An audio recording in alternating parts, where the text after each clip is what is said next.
അസൽ പറയാമോ? അസൽ പറയേ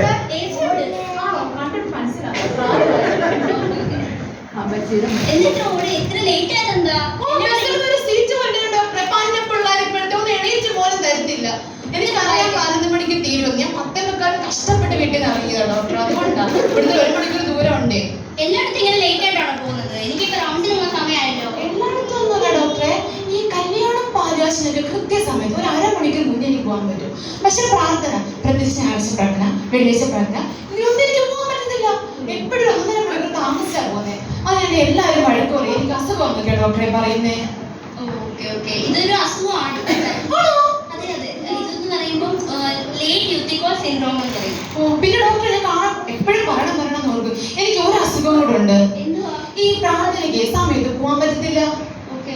സമയത്തിന് പോകാൻ പറ്റത്തില്ല. വേറെ പ്രശ്നമുണ്ടോ? വേറെന്ന് പറഞ്ഞാലേ ഞാൻ ഇപ്പോഴത്തെ പിള്ളേരെ പണിയെടുക്കാതെ ഇരിക്കത്തില്ല. എല്ലാ പണി ഞാൻ ഒറ്റയ്ക്ക് എടുക്കുന്നത്. ഞാൻ ഒറ്റയ്ക്ക് താമസിക്കും. ഞാൻ ഒറ്റയ്ക്ക് എല്ലാ പണിയെടുക്കും. രാവിലത്തെ ഭക്ഷണം, ഉച്ചത്തെ ഭക്ഷണം, രാവിലത്തെ ഭക്ഷണം, എല്ലാ ഭക്ഷണം ഞാൻ തന്നെ ഉണ്ടാക്കി ഞാൻ തന്നെ കഴിക്കും. അതൊക്കെ ഉണ്ടാക്കി എല്ലാം വരുമ്പോഴത്തേക്കും പ്രാർത്ഥനയ്ക്ക് അങ്ങ് താമസിക്കും. അതാണ് എന്റെ ഈ പ്രശ്നം. എനിക്ക് അറിയത്തില്ല മാസ്റ്റർ എപ്പോഴും താമസിക്കാൻ ഞാൻ ചെല്ലുന്നേ. സോറി ഡോക്ടറെ, ഇടയ്ക്ക് പ്രാർത്ഥന കാര്യം കൂടുതലായിട്ട് പാസ്റ്റർ വിളിച്ചു പോകുന്നത് കേട്ടോ. കുഴപ്പമില്ല. അല്ലാതെ ഇനി വേറെ മറ്റ് അസുഖങ്ങളോ എന്തെങ്കിലും ഉണ്ടോ? വേറെ എന്ന് പറഞ്ഞാല് ഞാൻ ലേറ്റ് ആയിട്ട് താമസിച്ച് ചെല്ലും. പിന്നെ ചെന്ന് കഴിഞ്ഞ് എനിക്ക് ഉറങ്ങണം. എനിക്ക് കണ്ണു തുറന്ന് ഒരു നിമിഷം ഇരിക്കാൻ പറ്റത്തില്ല ഡോക്ടറെ. ഉറക്കമാണോ? എല്ലാ ഞായറാഴ്ച ഇത് തന്നെയാണോ? ഞാൻ ചെല്ലുമ്പം അതെ ഒരു 2 മണിക്കൂർ ഇരിക്കാറുള്ളൂ മാക്സിമം. ഇരുന്ന് എനിക്ക് അപ്പം ഉറക്കം വരും ഡോക്ടറെ. അപ്പം എവിടെയായിട്ട് ഇരിക്കാറായിരുന്നു? ഞാൻ ആരെയും ശല്യപ്പെടുത്താണ്ട് പുറകിൽ ഒരു കസേരയുണ്ട് എനിക്ക് വേണ്ടിയിട്ട് പാസ്റ്റർ തന്നേക്കുന്നത്. ഞാൻ അവിടെയേ ഇരിക്കാറുള്ളൂ. വേറെ എങ്ങും ഞാൻ ഇരിക്കാം. അതൊന്നും എനിക്ക് സുഖമായിട്ട് ഉറങ്ങാം. പിന്നെ ചൂടൊക്കെ ഞങ്ങളുടെ സഭയിൽ മൊത്തം AC ആണ്.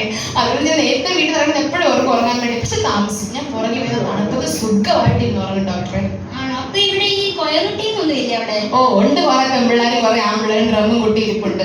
അവരൊരു 9:30 തുടങ്ങിയാൽ 10:30 10:45 വരെ കൂട്ടിക്കൊണ്ടേ ഇരിക്കും. ഞാൻ അതുകൊണ്ട് പതിയെ പാസ്റ്റർ എണീറ്റ് പ്രസംഗിക്കാറാണ് 11:30 ആകുമ്പോഴാണ് ചെല്ലുന്നത്. പതിയെ അനങ്ങാതെ മൂട്ടിപ്പോയത് ഞാൻ ഉറങ്ങും. ചോദ്യ സമയം ഞാൻ ഇറങ്ങി ഓടുകയും ചെയ്യും.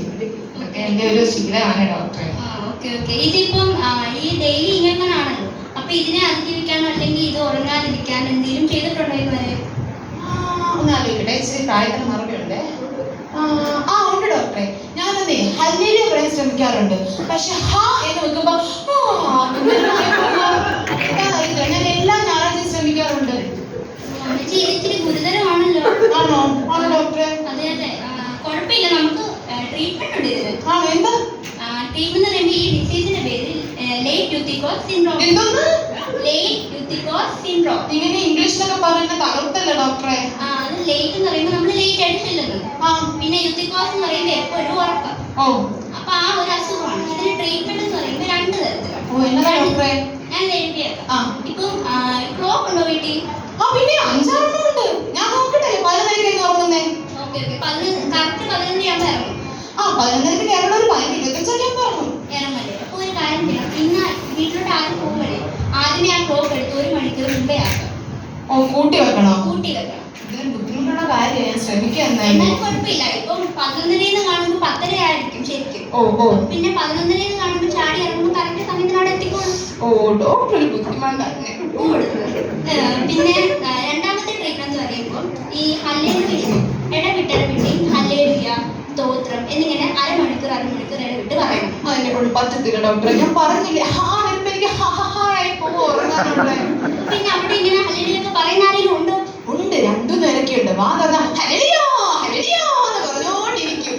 ഉറങ്ങുന്നതിന് മാത്രമല്ല ഡോക്ടറെ. ബോധം കിട്ടണം ചാടി എഴുന്നേരും. എനിക്ക് ഇഷ്ടമല്ല അവരുടെ അടുത്തിരിക്കുന്നത്. ഞാൻ അതുകൊണ്ട് പുറകെ പോയിരിക്കുന്നത് സൗണ്ട് കേൾക്കാതിരിക്കാൻ വേണ്ടി. ഈ അസുഖം മാറണമെന്ന് അമ്മച്ചിട്ടുണ്ടോ? ഉണ്ട്. സഭക്കാരെല്ലാം എന്നെ വഴക്ക് പറയുക. എന്തെങ്കിലും അവിടെ അടക്കത്തിലെന്നൊക്കെ പറഞ്ഞ് ഞാൻ വൃത്തിക്ക് വന്നില്ലെങ്കിൽ ഡോക്ടർ എനിക്ക് പേടിയാ. എനിക്ക് എവിടെങ്കിലും എന്നെ അടക്കണ്ടേ? എവിടെങ്കിലും ഒന്ന് ഞാൻ മരിക്കുമ്പോൾ പ്രായമൊക്കെ ആയില്ല. എന്നാലും എനിക്ക് മരിക്കാൻ പേടിയാ. എന്നാലും മരിക്കുമല്ലോ. ഇതെന്ന് പറയുമ്പോൾ ഒരു കാര്യം, ഈ ക്ലോക്കിൽ 1 മണിക്കൂർ കൂട്ടുക. രണ്ടാമത്തെ ട്രീറ്റ്മെന്റ് പറയുമ്പോൾ ഈ ഹല്ലേലൂയ പറയുന്ന ആൾക്കാരുണ്ടെന്ന് പറഞ്ഞില്ലേ, അവരുടെ അടുത്തോട്ടൊന്ന് പോയിരിക്കും. അവരുടെ അടുത്തോ തൊട്ട് പുറയിലോ തൊട്ട് ഫ്രണ്ടിലോ ഒന്ന് ഇരിക്കും. തലം മാറുമ്പോൾ നമ്മുടെ ശീലങ്ങൾ മാറും. അവിടെ കൂടി ഇരിക്കുമ്പം അവരുടെ ഹല്ലേലൂയ കേട്ട് പിന്നെ നമുക്കും ഹല്ലേലൂയ പറയാനും ആ ഒരു ഉറക്കത്തിന്റെ ആ ഒരു മാറും. അപ്പൊ ഇത് 2 കൂടെ ചെയ്ത് കഴിഞ്ഞാൽ അമ്മച്ചിയുടെ പകുതി പ്രശ്നം തീർന്നു. എനിക്കാകെ ഡോക്ടറിനെ പാസ്റ്ററിനെ മാത്രം വിശ്വാസമുള്ളൂ. ഡോക്ടർ പറഞ്ഞ കേൾക്കും ഡോക്ടർ. കേൾക്കണേ. ഓക്കെ. ഞാൻ എന്ത് വരണം?